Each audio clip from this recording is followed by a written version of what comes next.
You're listening to Business Talks with Jazmin J. If you're new here, welcome.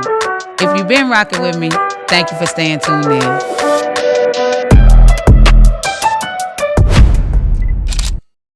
What's up, y'all? Welcome back to another episode of Business Talks with Jazmin J. Today, we're joined by Eric Wiley, a communication strategist, keynote poet, and founder of Ingenuity.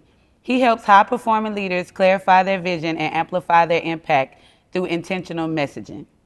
Here on Business Talks with Jazmin J, we ask every leader the same question: what's their layout? Welcome to the show. Thank you. I'm happy to be here. How you feeling today? I'm feeling great. It's a beautiful day.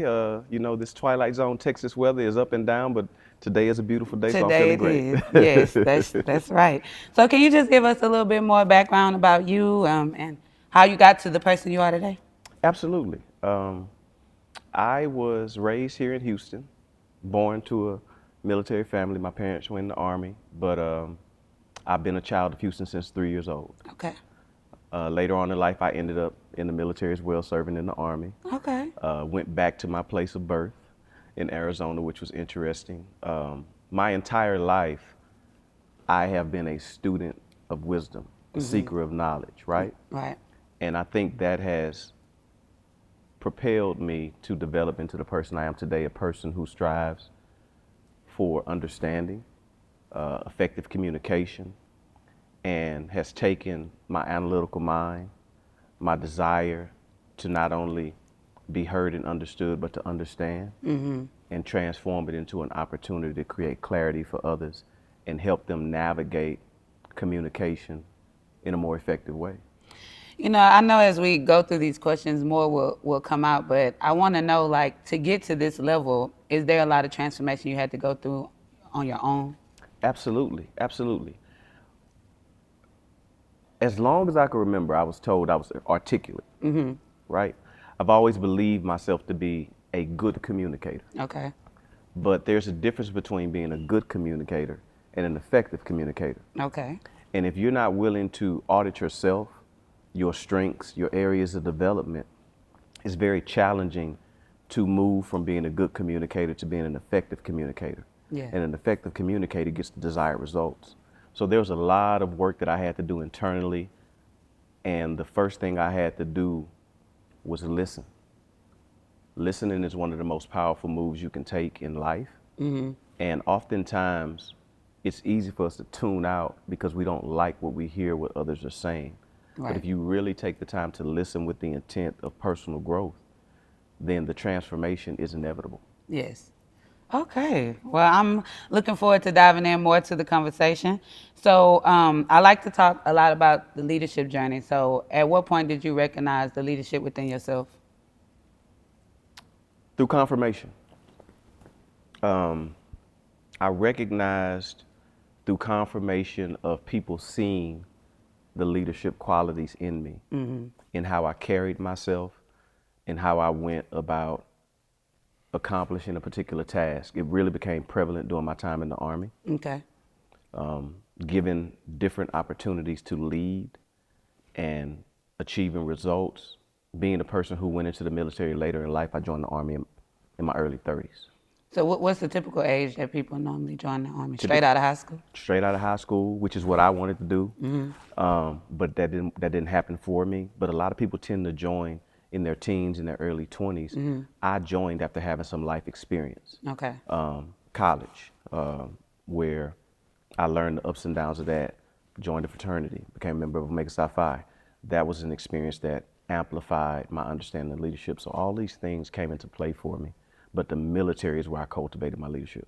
All right. So, well, you kind of just answered that saying the military, but how did your journey in communication and poetry lead you into strategy and coaching?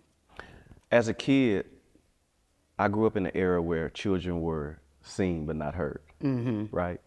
And told that to them. And told that don't speak unless you're spoken to. Right. But I've always been an inquisitive person, a very analytical person. I've always paid attention to what was going on. And because the era I grew up in, I didn't really feel like I had my voice. Poetry became my voice. Right. Like an outlet. Yeah, absolutely, absolutely. And that outlet allowed me to really get clear on what I was thinking and what I was feeling. So that was a real big part of it for me. So, at what age did you write your first poem? Around 14 to 15, Yeah. motivation, a beautiful young lady at my school. You was like, oh, I got to write a poem about this young I lady. have to. Yeah, poetry was an outlet for me as well.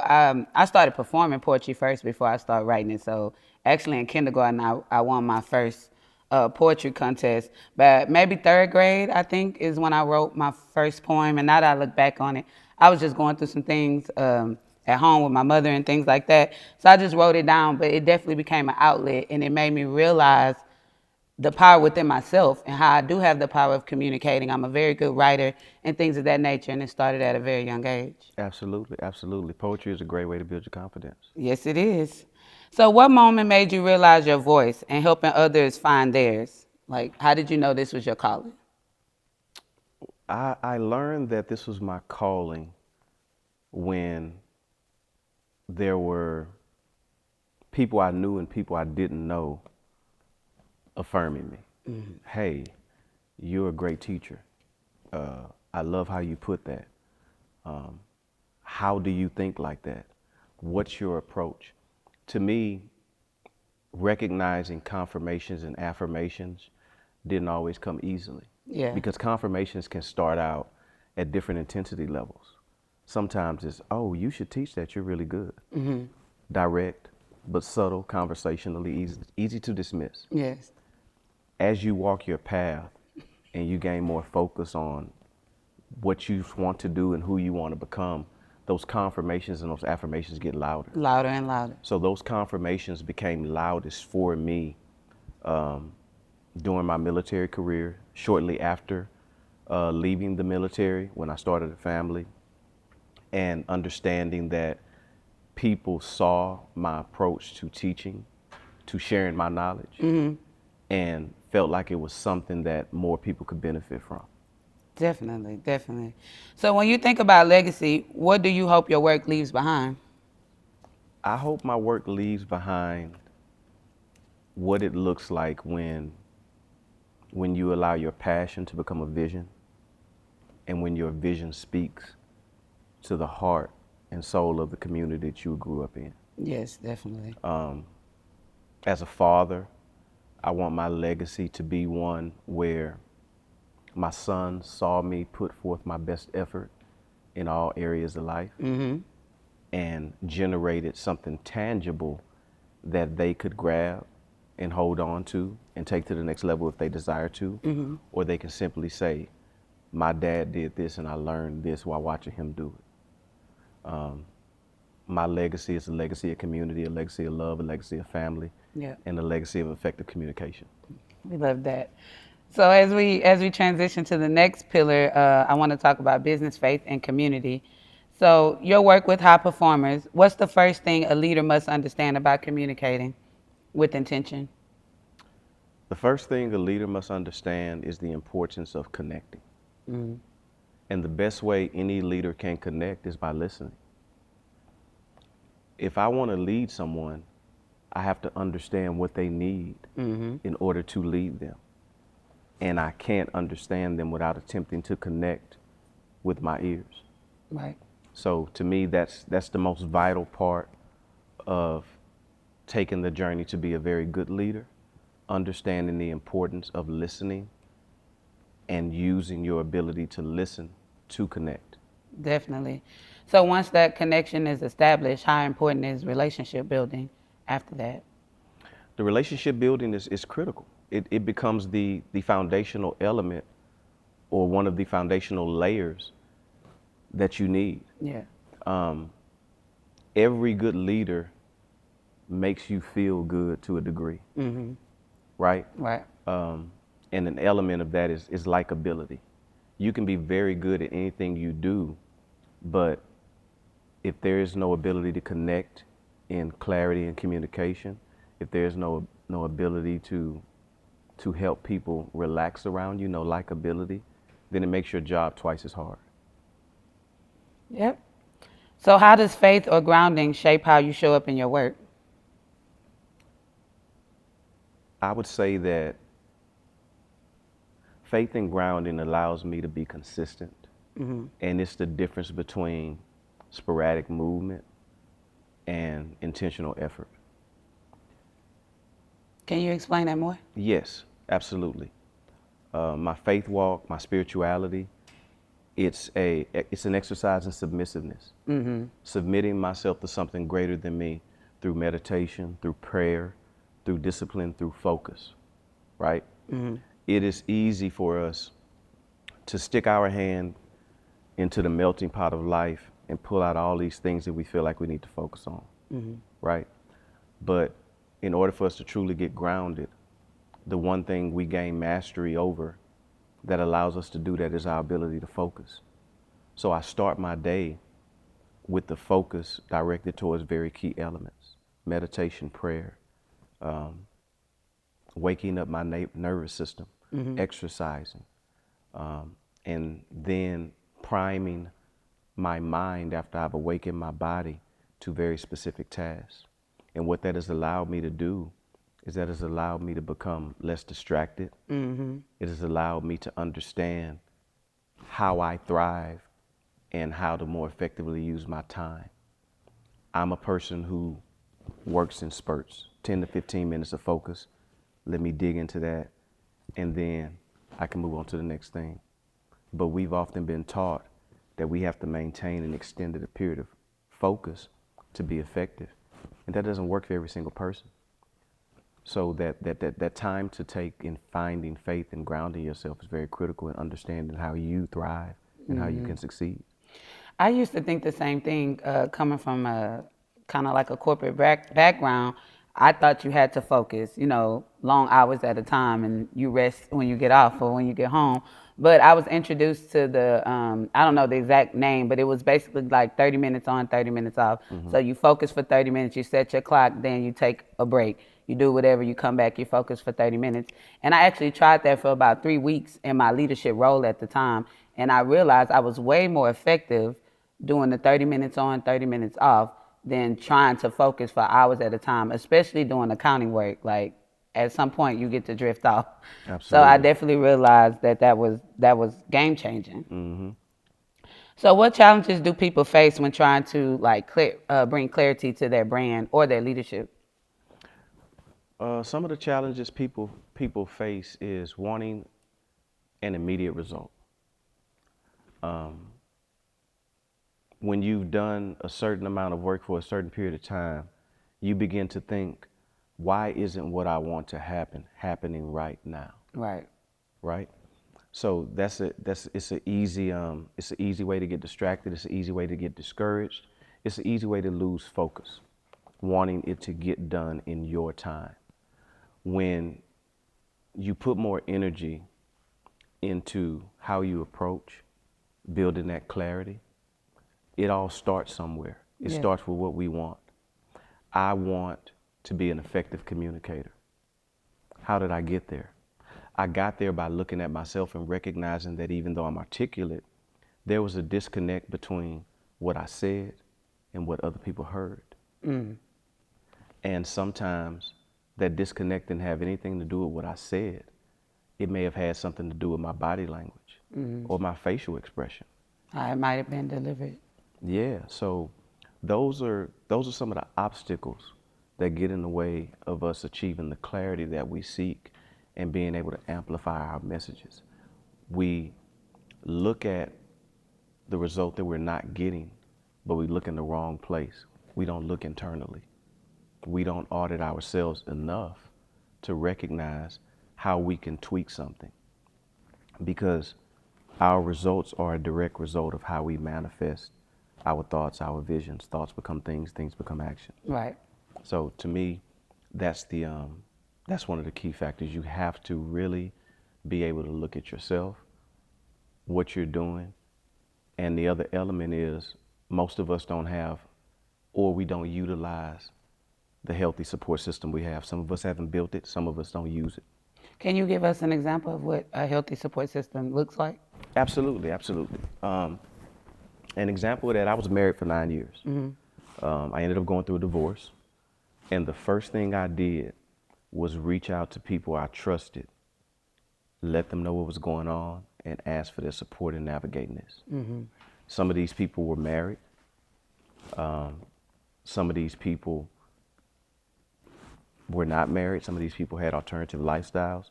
But all of these people were people that I had established a relationship with, I had a rapport with, and I trusted their judgment not to be a yes man for me, but to hold me accountable and to check on my mental and my emotional well-being going through this process. So my first step was building, or should I say identifying, the support system I needed for that particular moment of my life. Yeah. And asking for their help. As a man who grew up in the era I did, asking for help is more challenging than it needs to be until you reprogram yourself. Right. Fortunately, I had already kind of started that process, so asking for help in that regard wasn't as So difficult hard. as it could have been. Understood. So you merge artistry with strategy. How does that influence how you serve your clients and your community? I love creativity. I see the creativity, I try to see it in everything around me, in the things that people do, from the way they carry themselves to the way they dress to the way they speak. And creativity, art is something that connects us all, right? I believe that. Yeah. When I started with poetry, my initial beginning was just to be able to share the thoughts and feelings that I didn't think anybody made time to hear or receive. When I started sharing my poetry outside of just my personal journaling, I started getting feedback. That feedback was positive feedback. That feedback was supportive feedback. When I recognized the power of creativity, I decided that if I'm moved to insert my artistic influences into a professional endeavor, then why not? We often compartmentalize ourselves. We put ourselves in a box where it's easy to think we have to do this way, instead of recognizing that all these attributes that we have at our disposal can be called upon at any given moment. And the objective is finding the right combination. So for me, creativity is a critical part of what I do professionally because it's a part of who I am. Yeah. And I need to bring the best elements of myself to what I want to do for others in order to motivate them to bring the best elements of themselves. And how does that apply to like a community aspect? I understand what you're saying, how you want to bring to your profession, but how does that apply to the community? Creativity. And strategy? Creativity and strategy to our community. For me, that applies in recognizing that the best way we can be a healthy, high-functioning community is understanding that everyone has a skill, an ability, and if we're willing to put collaboration over competition, that's our strategy, right? Right. If we're willing to put collaboration over competition, then we have the chance of being more effective and having a larger impact. Can you give us an actual example where collaboration has where for you collaboration has shown it to be more beneficial? Absolutely, absolutely. I teach self-defense with firearms and situational awareness through one of my companies, Tutor for Shooters. I went into the military knowing how to handle a pistol very well, started training in my 20s. The military taught me tactics, they taught me strategy, right?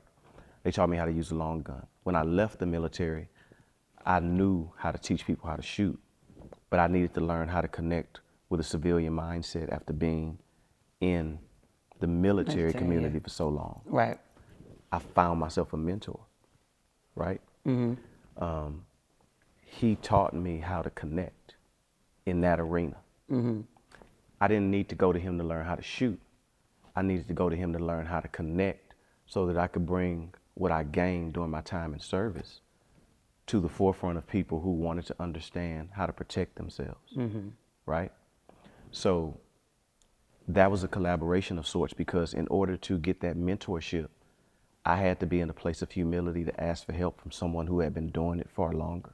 Yeah. But I also had to be willing to do what was needed to do what I needed in order to gain access to that mentorship. And for me, that meant going to several of his classes, taking his courses, not to learn how to shoot, but to watch how he was teaching, what he was teaching, why he was teaching it, and ask those questions. Yeah. Right? So that was my collaboration for my professional growth as an instructor, but for my personal growth as someone who's seeking a new way to connect. So now, when I teach a class, the first thing I do is I make a connection. Right. It's not about the gun. It's not about your anxiety. It's not about wanting to protect the people that you love. It's about my ability to connect and gaining that comfort and trust that you need to allow me to teach you what you're here to learn. So that's, to me, that's one of the most effective examples of collaboration I can give. I think so too. All right, so I want to go through like a little strategy and action. So I want you to break down these three components of powerful communication. Okay. Okay, so the first one I want you to break down is clarity. Clarity. For me, the best way I can break that down is I need to make sure that I do everything in my power to help you understand what I need to communicate to you.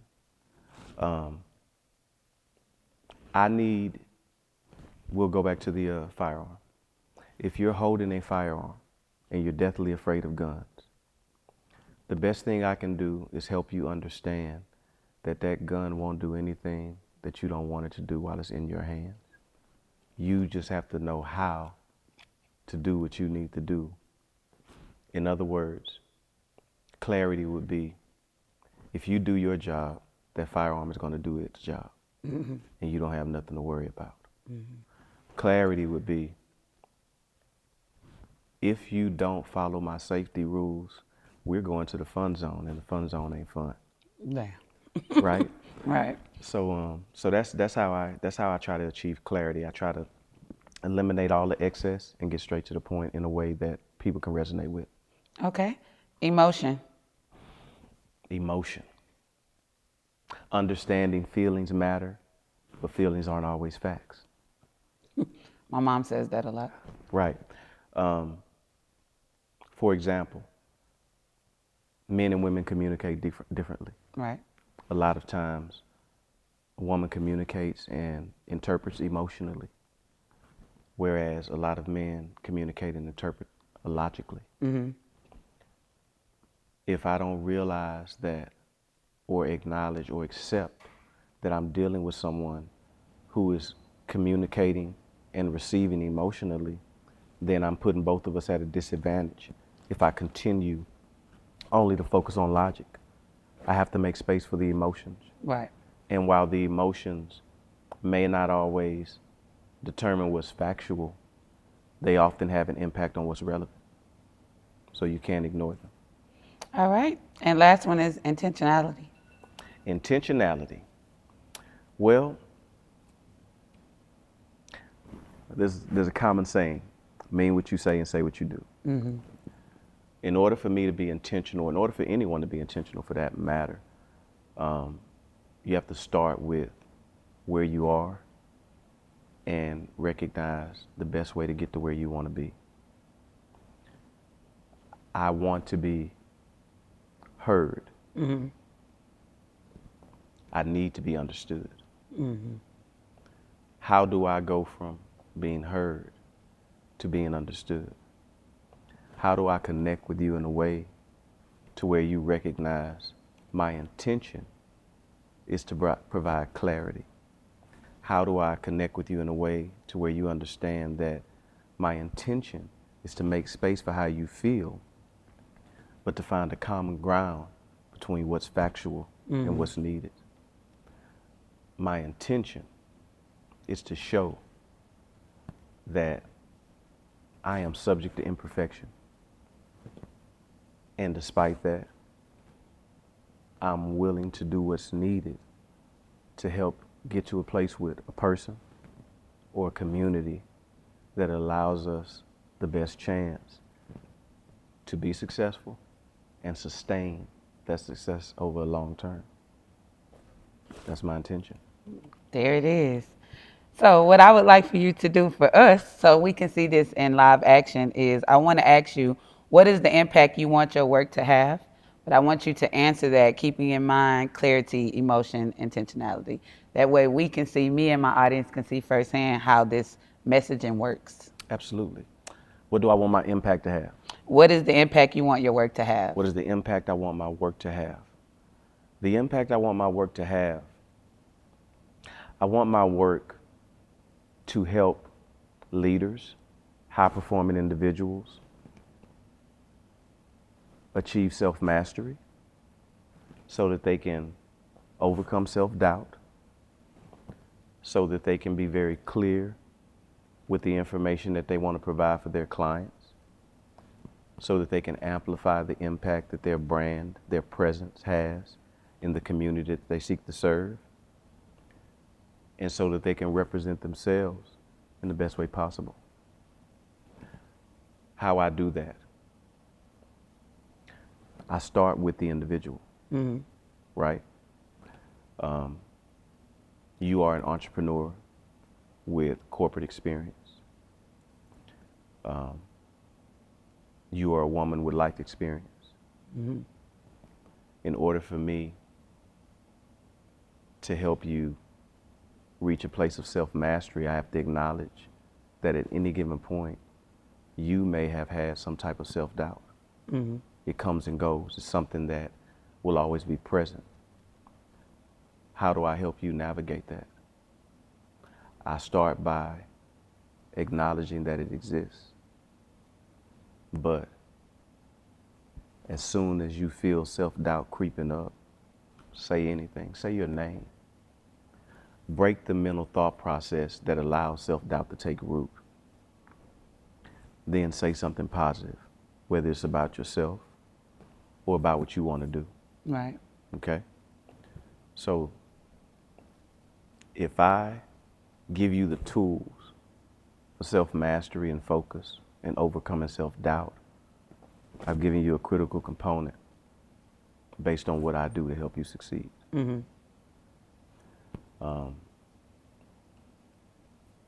That's it, huh? That's it. That's it. That's it. So as we close out this segment and this episode, just talk to us about how important messaging and communication is as a leader, as an entrepreneur, as a visionary, as a person serving in community.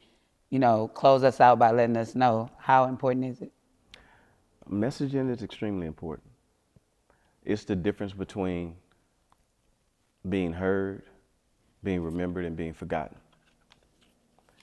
If we are able to get the messaging right, to be clear in what we share, and to amplify the intention behind what we're communicating, that makes all the difference in the world. Ink and Ingenuity is a place where vision speaks. It's where we take the raw data, the raw feeling of what someone wants to do, and we transform it by helping them achieve mastery of self in ways that they're still seeking to achieve. We teach them to pay attention to what they're receiving from their audience, to use that information as a part of their transformation, and as a part of the clarity that they seek to have. At the end of the day, what anyone wants to do is be successful in their endeavors. And in order to be successful in our endeavors, we have to take the time to again listen, simply because it's one of the most powerful moves we have, and take what we hear, mix that with our intention to create the clarity that we seek, but that our clients need. All right. So I have a few rapid questions I want to ask you, right? Fire away. Quick fun, yep. So, in one word, what does leadership mean to you? Sacrifice. Morning routine must have. Patience. A book or poem every leader should read. A book or poem every leader should read. See it through. That's a book? That's a poem. Oh, a poem, okay. And a book, The Alchemist. I agree with that. What's one communication habit everyone should practice daily? Listening to I knew you were understand. going to say that. What's your go-to line when you need to reset or refocus? Give me peace, give me grace, and give me some time to myself. I know that's right. And last one, who is a communicator you study or admire? A communicator I study and admire. My father is a communicator I studied. He was a counselor for 30 plus years. And his approach to understanding and communicating taught me a lot. Communicator I admire, Eric Thomas. Okay. All right. So as we close out this episode, what final advice do you have for the youth? I'm very, very big on the youth. So what advice do you have for the youth who want to strengthen their voice and impact? Believe that your voice matters. Ignore the noise that tells you you're not enough. And don't be afraid to follow wise counsel from people who've been where you are. Some great advice. Where can people connect with you and Ink and Ingenuity? Ink and Ingenuity website is under construction. That's Ink, I-N-K dash Ingenuity, INGENUITY.com. You can follow me on Instagram at Where Vision Speaks, which is the official Instagram page for Ink and Ingenuity. And you can find me on Facebook under Eric Maxwell. Those are the places that you can connect with me. All right. Well, I definitely want to thank you for coming on the show, sharing your layout, and talking to us about strategy and communication. I personally have learned the importance of listening with the intent to understand. That's right. I know that's right. So definitely, if you enjoyed this episode, please leave comments. If you need more information, you can DM me. Just let me know. But it's always important to take the time to self-evaluate. That's something that I definitely heard Eric talk about. That's something that I've experienced multiple times in my growth as a leader, as a business owner, as a mother, and all the other things. You have to take time to self-reflect. So thank y'all for tuning in to another episode of Business Talks with Jazmin J, and we'll catch y'all on the next episode. Peace.